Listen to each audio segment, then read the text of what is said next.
ẹ má máa tanra yín dẹ ẹ̀yin side chick ẹ̀yin girlfriend tó ń bá sùn orí yín yanyan ẹ̀yin ò mọ̀ pé òbò tẹ́yin gbélé fáwọn ọkùnrin yẹn ni ló kíìpù àwọn ìyàwó wọn sílé o rò pé tọkùnrin ò bá róbòdó ńlé tí ò róbòdó ń ta kò ti ní wá wọ̀rọ̀ kan ṣàdá èmi lọ bọ́ sórí tí náà kí o ṣe kí ló dé tí ò lè fẹ́ wọ kí ló dé tí ò lè lọ dáná fún wọ ìwọ ló ṣòfò promo àwọn tí ilé wa máa pè é gbọkọgbọkọ wọn máa pè é girlfriend wọn máa pè é lólobò promo òbó tiẹ̀ tọkọ wọn dẹ̀ ń rí dún yẹn òun gan ló jẹ́ káwọn gan ṣì remain nínú ilé ọkùnrin yẹn Ọlọ́run jẹ́ kẹ́ ẹ gbọ́n Ọlọ́run bá ń gbọ́ Ọlọ́run máa jẹ́ kẹ́ ẹ gbọ́n kò sí tọkùnrin lè ṣe obìnrin ò lè ṣe gbogbo àwọn tó ń sọ fún pé wọ́n tẹ̀ máa ń kàn dúró ewu máa kàn bẹ́tà yẹn wọ́n ń tàn yín jẹni tọkùnrin tó bá fẹ́ yàwó lé ẹ lẹ́nìí kàn yín má jẹ́ ìbọ́kọ̀ ẹ fẹ́ yàwó lé ẹ wàá bínú wà àkókò lé ẹ ní tó bá dẹ̀ kúrò lé ẹ tó lóò lè ṣorogún náà you go lose torí ọ̀sẹ́ni tí ó sáré hàn ọtí ọ̀fẹ́ ọ pẹ̀lú ọmọ mẹ́ta ọmọ mẹ́rin ọmọ márùn tó bá wù ẹ má ṣe nọ́mà póòsì mi ni kó wá mọ bájà kó mọ pariwo kó mọ ní ọkùnrin tó bá fẹ́ yàwó nídìí opinion ẹnì kankan kò nídìí láti bẹ́ẹ̀ bọ́dì léèrè sọ fọwọ́ sí àbọ̀ fẹsẹ̀ sí especially ọkùnrin tó bá lówó lọ tọwọ́ ẹ̀ tẹnu tí ì ṣe wípé ní tẹ́bí ń patẹ́jọ́ ń sanwó lé tẹ́jọ́ pín wọ́ ọmọ skul san mò ń sọ fún ẹ ìwọ ni kò ṣe normal láti discourage ọkọ ẹ tán bá fi polygamy lọ orí àwọn obìnrin tí ń pín sí kò sóbìnrin tí ń ṣe girlfriend side chick orí burúkú kankan mọ́ bẹ́ẹ̀ ni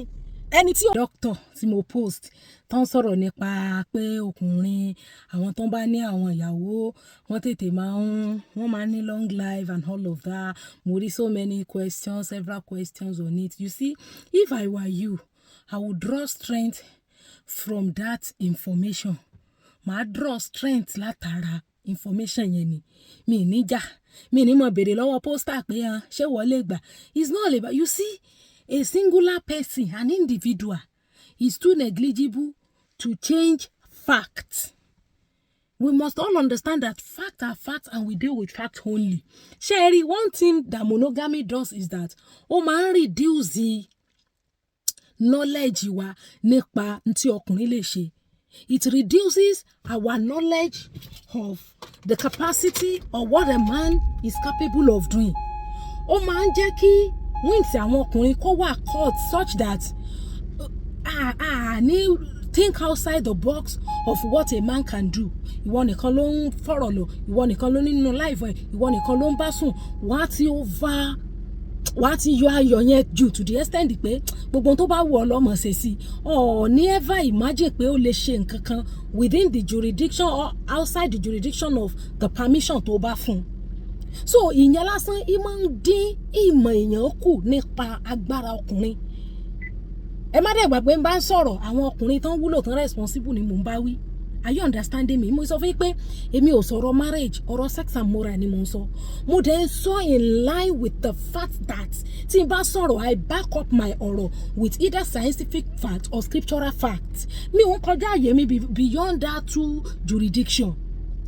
Ṣóyè wa doctor yẹn wọ́n ní patient àwọn tó dàgbà jù táwọn ní is 92 years old ó dẹ̀ ní ọmọ 4 years old tó ti wà DNA prove pé ọmọ ẹ̀ ní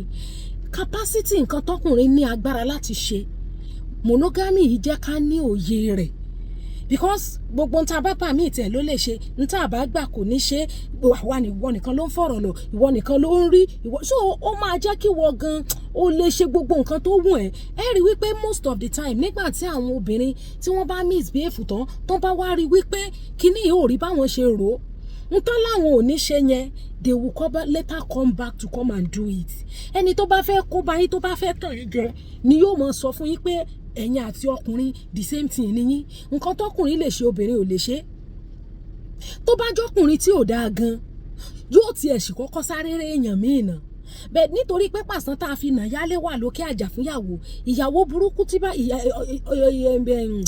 ìwà burúkú tókùnrin yẹn bá ń wù yẹn tó bá tún ti repeat ẹ̀ sí iye obìnrin yẹn ìyẹn náà fi wá rí i pé ọkùnrin gan ló láṣejù lọ́wọ́ bẹ́ẹ̀ ní ti fact that pé èèyàn míì ò fẹ́ yẹn ọkùnrin á tètè rè yàn míì ju bóbìnrin ṣe máa rí yàn míì lọ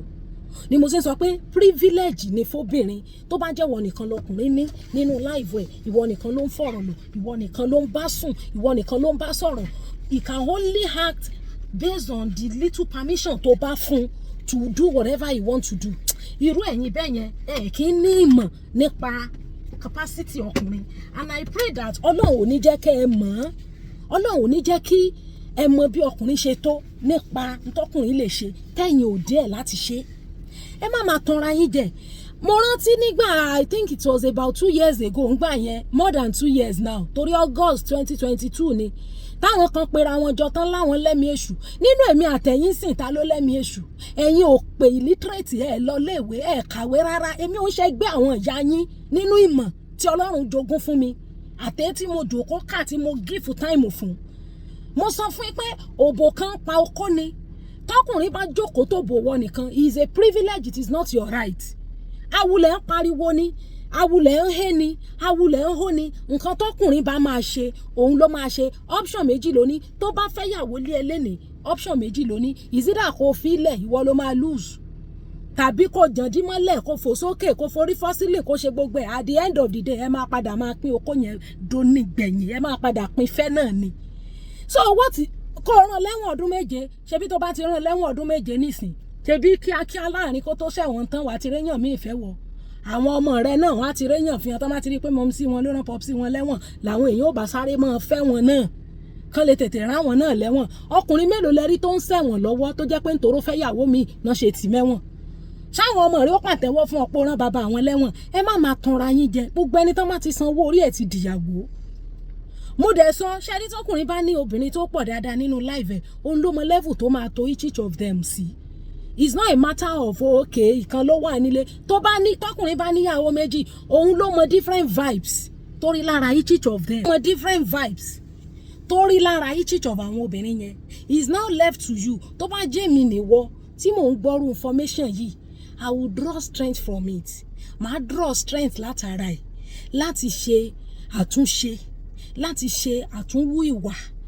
Because a mọ̀ pé àwọn ọkùnrin tán máa ń fall victim àwọn obìnrin tán dá yẹn, àwọn ọkùnrin tán dá ni wọ́n sábà máa ń, wọn kì í sábà ní lọ́ọ̀kì obìnrin. You understand? The truth is independent of public opinion. Ọkùnrin lè ṣe iye tó bá wù, ìwọ ló lè ṣe tọkùnrin lè ṣe.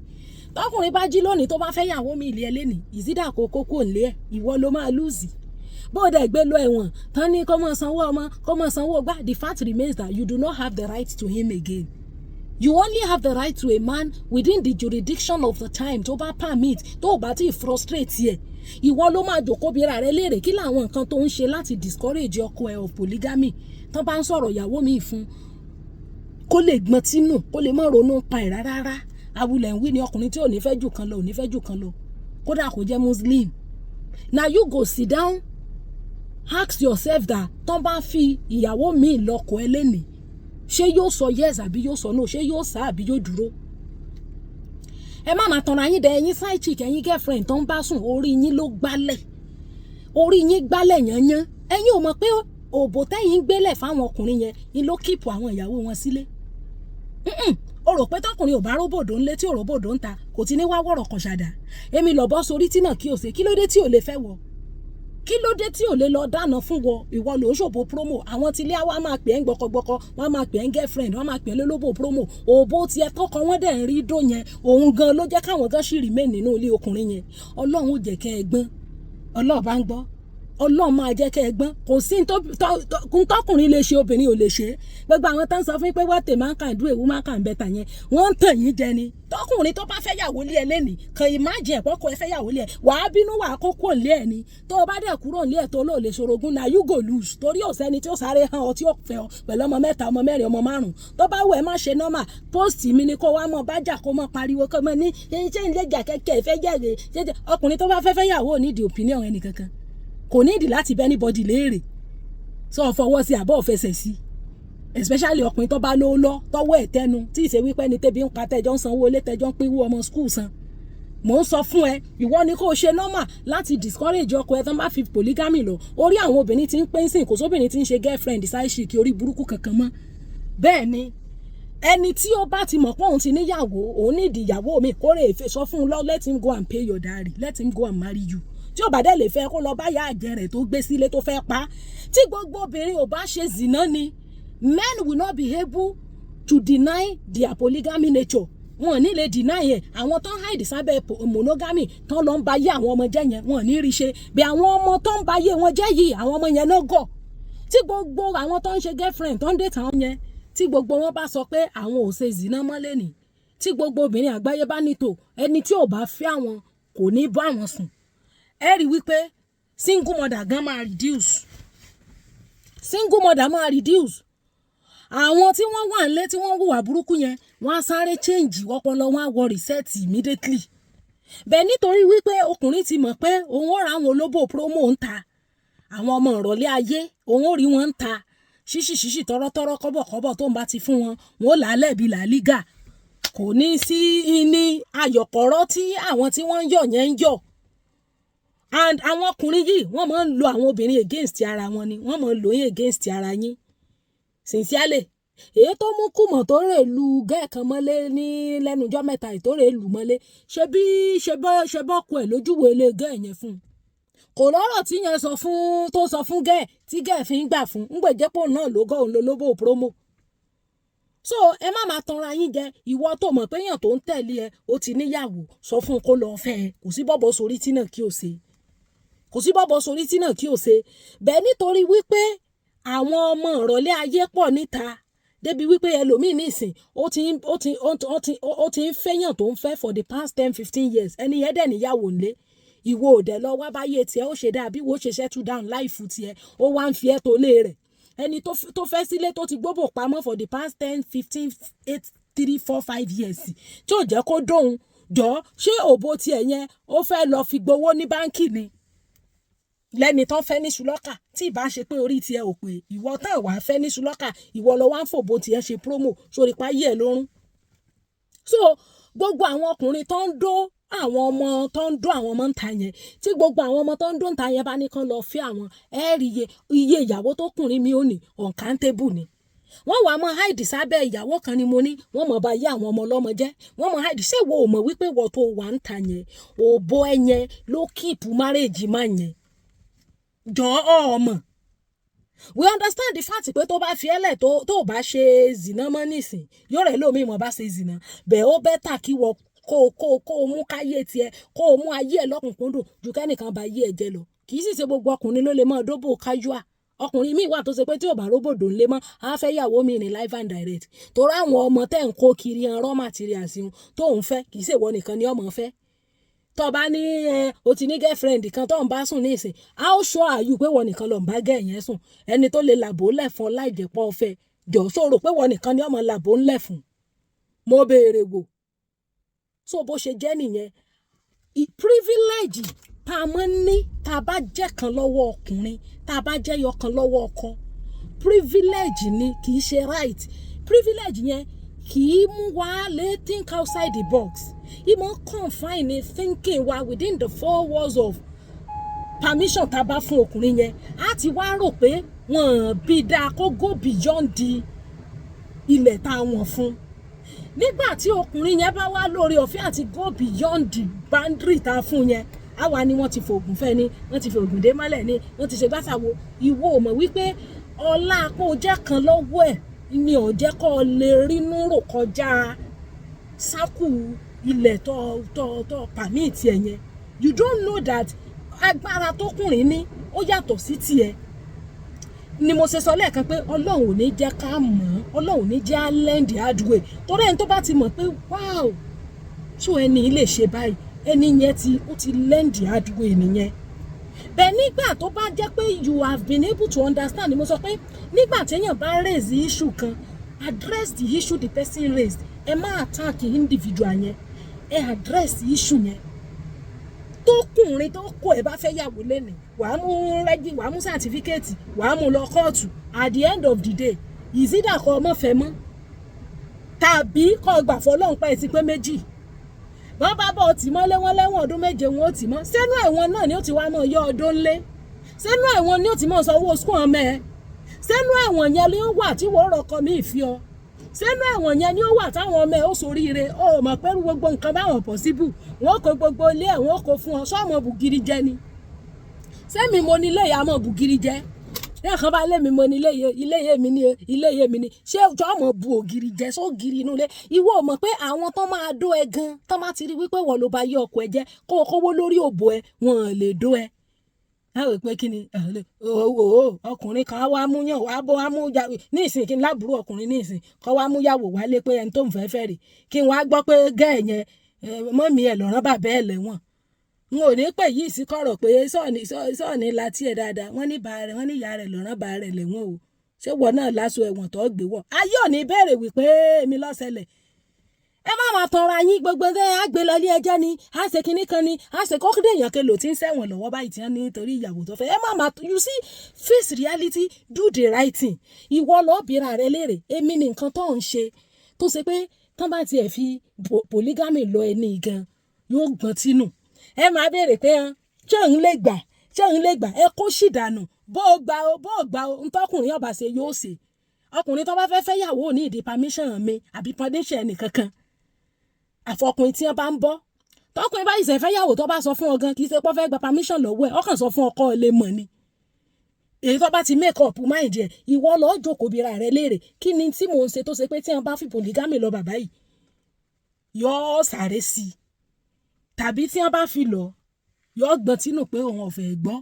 ṣùgbọ́n ọ̀pọ̀lọpọ̀ yín ẹ̀yin gan mọ̀ pé tọkọ yín bá lóore ọ̀fẹ́ àti fẹ́yàwó mi lónìí yóò sì afẹ́ ni ẹ̀yin olóbò promo ẹ̀yin sáìsìk ẹ̀yin girlfriend ẹ mọ́ fòbò yín ṣe promo ẹ mọ́ fòbò yín ta káìtì mọ́ tó bá ti dé sọ pé òṣè mọ́ pé ẹni tí ó fi ọ ní sùlọ́kà ló ń wá ò gbóbò ẹ lẹ̀ fún ẹni tí ó fi ọ mọ́ ó rí i pé yóò rè wá wọ̀rọ̀ kọ̀sàdá ni ìsídàkórè ìbámọ́mí rẹ̀ tó fẹ́ kó pàrọwà fún kó yí padà tàbí kó fẹ́ ẹ ní sùlọ́kà ṣùgbọ́n tó bá ti ń ṣòbò promo ayé àárún tó fi ọkàn awọ menopause òjijì ni bó ṣe jẹ́ nìyẹn nígbà tí medical doctor yẹn tó sọ̀rọ̀ yẹn ó confirm long years research mi ó ní mo dẹ̀ gbé sí caption ṣé ẹ mọ̀ bó ṣe jẹ́ nìyẹn ẹ jẹ́ rí àwọn nǹkan tán ti sọ fún wa nígbà kékeré ó affect wa gan nínú ìwà nínú ìṣe ìgbà tó di wípé reality of life started coming to us, we started understanding the reality of life. Làwa náà ṣẹ̀ṣẹ̀ adjust àwọn attitude, àwọn tá à ń ṣe tẹ́lẹ̀. And we are saying all of this for us to learn. Ni mo sọ fún ẹ pé is a privilege is not a right. Tó bá ṣe lénìí, kwàláì kò sí tó ṣe. Bó o bá pa wọ́n pàwọ́ náà ni. Bó o bá hàyàn kan lè mọ̀, ẹ̀wọ̀n náà máa ti ọmọ. Èyí tó fọ́ ọ̀bẹ gọ́kọ̀ Ìbàdàn jọ sí ọ̀hún ti tìmọ́lé wọn ti dẹ́wọ̀n gbére fún un. Ẹ má máa tanra yín. Kò sí crime kankan tó fẹ́ commit against anybody on in the name of anything tó fi òní gbé ẹ. Òfin máa gbé ẹ ni. So now you go think that what will I do in order not to be guilty? Bó dẹ̀ ṣe jẹ́ nìyẹn. Wọ́n ní ẹran fẹ́yàwó wọ́n ní ẹran encourage wọn ṣé láti jọ tèmi tó dáyé njó lèmi ti ẹ̀dàyé ná kí n tó dáyé kọ́nà ọkùnrin tí ń fẹ́yàwó tí wọ́n fẹ́ jọ ṣé tèmi tó dáyé kọ́ ni gbogbo orú nǹkan báwọn mọ̀ ṣe you see oríṣiríṣi àwọn nǹkan mo sọ pé the truth is independent of public opinion tí gbogbo girlfriend àti gbogbo sáìsìkì àgbáyé ìbá ní àwọn òdókò ọ̀fẹ́ mọ́ àwọn òṣòbò promo mọ́ ẹni tí ò bá gbogbo obìnrin àgbáyé gan tó bá ní ẹni tí ò bá sanwó orí òun kò ní bóun sùn ẹ rí wípé sàǹgbà fọ́ ọ̀pọ̀lọpọ̀ tí ọmí ga pátí láwọn ènìyàwó ilé ìmí inú wọn wá fọnáfọsùn ló máa jáde ńlé bẹ́ẹ̀ ni nítorí wípé wọ́n kàn figure head ni wọ́n nínú ilé ọ̀tọ̀ làwọn tọkọ wọn ń tán help ministry ọkọ wọn nítorí wípé ẹlòmíì ti palẹ̀ òbòmọ̀ for so many years ni mo ṣe sọ fáwọn sáìsìkì pé ọ̀pọ̀lọpọ̀ ẹ̀yin girlfriend tẹ wà ń tàyàn ẹ̀yin ilẹ̀ keep nù ilé tó bá lò ṣe zìnà mọ́ ìsídà kó fi ẹlẹ̀ kó wáyàn míì lọ tàbí kó fẹ́ yàwó míì torí ọ̀pọ̀lọpọ̀ ẹ̀yin tó ń dò yìí wọn ò lè fẹ́ yín wọ́n kàn rí yín nírìí kankan mọ́ fi ń ṣàyè ibẹ̀ ni as far as they are concerned you are not a wife material to them you are only a sex machine and sex toy because ẹni tó gbé sílé ti fail in our obligation ìwọ ló máa dí gbogbo loopholes gbogbo portholes ibi tó mọ̀ wípé aláǹgbá lè lanu wọlé ẹ mọ̀ wùwà burúkú you want to still eat your cake and have it fẹ́ kán níyàn mí lẹ́yìn fẹ́ yàwó ní ṣùlọ́kà lẹ́yìn fẹ́ wọn ní girlfriend fẹ́ wọn ní ṣáìṣìkẹ́ ẹ̀dẹ̀ ṣe dáadáa ẹlòmíì ò ṣèyàwó ọkọ mọ́ kò dẹ̀ kọ́kọ́ yẹn lẹ̀ kò ṣèyàwó ẹ̀ mọ́ is it that you are a full wife to him or you are not with him at all or you leave bẹ́ẹ̀ lòmíì oúnjẹ òbò aṣọ kò ṣe kankan mọ́ nínú ilé kò sì divorce ọkọ yẹn kò sì gbọ́dọ̀ rọ́kọ̀ pẹ̀lẹ́ lómi you can't eat your cake and have it kò sí òbò promo kankan mọ́ torí ẹ̀ la ṣe ń sọ fún àwọn ọmọ all these young adults àwọn ọmọ tó ń wà in their early 20s yẹn keep yourself until you are married wọ́n jọ ọkùnrin kankan kó ba yé ẹ̀ jẹ́ nítorí ìyá kan tó gbé sílé àwọn obìnrin míì wọ́n prefer àkọ́kọ́ wọn lọ ba yé ọmọ ọ̀dọ̀ jẹ́ kó ba yé ọmọ ọlọ́mọ jẹ́ ju kó fẹ́ yàwó ní ṣùlọ́kà lé wọn lọ